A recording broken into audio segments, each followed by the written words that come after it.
Hey, ¿qué tal? Yo soy Lilet y en este video nos vamos a centrar en lo que son las vías descendentes o tractos descendentes. Cualquier otro tema que necesiten conocer acerca de la médula espinal pueden consultar en los demás videos que se encuentran en el canal. Bueno, hay que recordar que cuando un grupo de neuronas tiene localizado su cuerpo celular en algún lugar del encéfalo y manda sus axones hacia la médula espinal, a estas vías se les van a conocer como vías descendentes. Las vías descendentes van a contar con una función motora y su nomenclatura básicamente consiste en poner el lugar de su origen y después espinal. Por ejemplo, si comienza en la corteza, pues se va a llamar córtico espinal. Aquí la imagen de un corte transversal de la médula espinal. Del lado izquierdo vamos a encontrar las vías descendentes y del lado derecho las vías ascendentes, pero hay que recordar que en este video solamente nos vamos a centrar en las descendentes y están marcadas, encerradas las que son más importantes, que vendría siendo la vía cortical o la vía piramidal. Bueno, primero tenemos a los fascículos córtico-espinales. También se le conoce como fascículos piramidales o vía piramidal. Estos constituyen las vías principales en los movimientos voluntarios, aislados y especializados, sobre todo en las partes distales de los miembros. Entonces, las fibras del fascículo córtico-espinal nacen como axones de las células piramidales situadas en la quinta capa de la corteza cerebral. Aproximadamente una tercera parte procede de la corteza motora primaria. Otra tercera parte se origina en la corteza motora secundaria y la otra parte restante se origina en el lóbulo parietal. Entonces, las dos terceras partes proceden de la circunvolución precentral y la tercera parte restante procede de la circunvolución postcentral. Entonces, la estimulación eléctrica de las diferentes partes de la circunvolución precentral produce movimientos de distintas partes del cuerpo del lado opuesto. Pueden representarse las zonas corporales en esta área de la corteza. A esto se le conoce como homúnculo. Obsérvese que la región que controla la cara está situada en la parte inferior, mientras que la región encargada del control del miembro superior se halla en la parte superior y en la superficie medial del hemisferio. El homúnculo, como podemos ver, es una imagen distorsionada del cuerpo, y las diferentes partes tienen un tamaño proporcional al área de la corteza cerebral dedicada a su control. Entonces ya establecimos que las fibras provienen de la quinta capa de la corteza cerebral. Después estas convergen en la corona radiada y después pasan a través del brazo posterior de la cápsula interna. Allí las fibras están organizadas de forma tal que las más próximas a la rodilla van destinadas a las porciones cervicales del cuerpo, mientras que las situadas en una posición más posterior están destinadas a la extremidad inferior. El fascículo continúa después a través de los 3/5 centrales de la base del pedúnculo mesencefálico. Aquí las fibras relacionadas con las porciones cervicales del cuerpo tienen una situación medial, mientras que las relacionadas con la pierna tienen una situación lateral. Al entrar al puente, el fascículo es separado en muchos haces por las fibras pontocerebelosas transversas. En la médula oblongada, los haces se agrupan a lo largo del borde anterior para formar una tumefacción conocida como pirámide, y aquí es donde se le conoce también como fascículo piramidal o vía piramidal. En la unión de la médula oblongada y la médula espinal, la mayoría de las fibras cruzan la línea media de la decusación de las pirámides y entran en el cordón blanco lateral de la médula espinal para así formar el fascículo córtico-espinal lateral.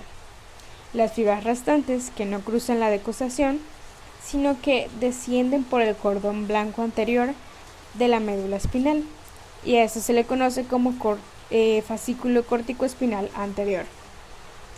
Estas fibras acaban cruzando la línea media y terminan en el cordón gris anterior de los segmentos medulares en las regiones cervical y dorsal posterior. El fascículo corticoespinal lateral desciende a lo largo de la médula espinal. Sus fibras terminan en el cordón gris anterior de todos los segmentos medulares. Los fascículos corticoespinales no son la única vía encargada del movimiento voluntario.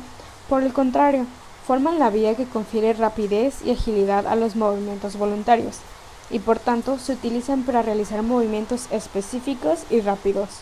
Muchos movimientos voluntarios básicos simples están mediados por otros tractos descendientes.